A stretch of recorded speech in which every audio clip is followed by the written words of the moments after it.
IPS ఆఫీసర్గా ఆయనకి గతంలో అంత గుర్తింపు రాలేదు. కానీ హైడ్రా విషయంలో మాత్రం ఆయనకి మంచి పేరు వచ్చింది. సాధారణ ప్రజల నుంచి కూడా మద్దతు లభిస్తుంది. ఇక ఆయన ట్రాక్ రికార్డ్ చూస్తే సంచలన కేసుల్ని హ్యాండిల్ చేసిన చరిత్ర ఆయన సొంతం. ఆయనే రంగనాథ్. హైడ్రా రంగనాథ్.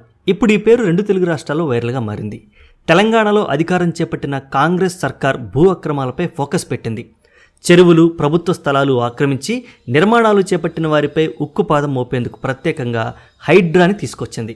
దీనికి కమిషనర్గా రంగనాథ్ని ఏర్పాటు చేసింది.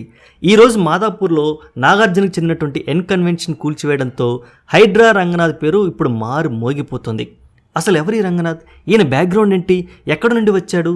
ఇదివరకు ఏం చేశాడు అంటూ ఆరా తీస్తున్నారు. రంగనాథ్ 1970లో నల్గొండలో జన్మించారు.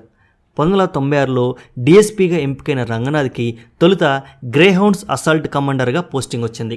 తర్వాత కొత్తగూడెం, నర్సంపేట, మార్కాపురం డిఎస్పీగా పనిచేశారు. 2012లో తూర్పుగోదావరి అడిషనల్ ఎస్పీగా గ్రేహౌండ్స్ ఆపరేషన్లు సమర్థవంతంగా డీల్ చేశారు. దీంతో ఆయనకి రాష్ట్రపతి గ్యాలంటరీ అవార్డు కూడా దక్కింది. 2007లో ఉమ్మడి ఏపీలో సంచలనం సృష్టించిన ఆయేషా మీరా హత్య కేసులో ప్రత్యేక దర్యాప్తు అధికారిగా రంగనాథ్ కీలకంగా వ్యవహరించారు. ఆయన కనుసల్లోనే ఆ కేసు విచారణ కీలక దశకు చేరుకుంది.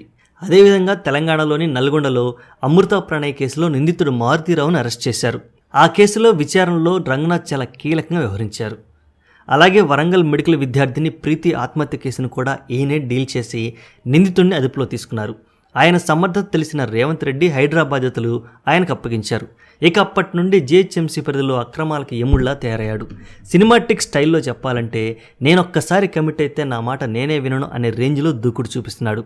ఇప్పుడు ఆయన చేస్తున్న పనికి ప్రజల నుండి బాగా మద్దతు లభిస్తుంది. మరి ఈ హైడ్రా కమిషనర్ రంగనాథ్ గారి మీద ఆయన తీసుకుంటున్న చర్యల మీద మీ అభిప్రాయాన్ని కామెంట్ రూపంలో తెలియజేయండి. వీడియో నచ్చితే లైక్ చేయండి. Thanks for watching.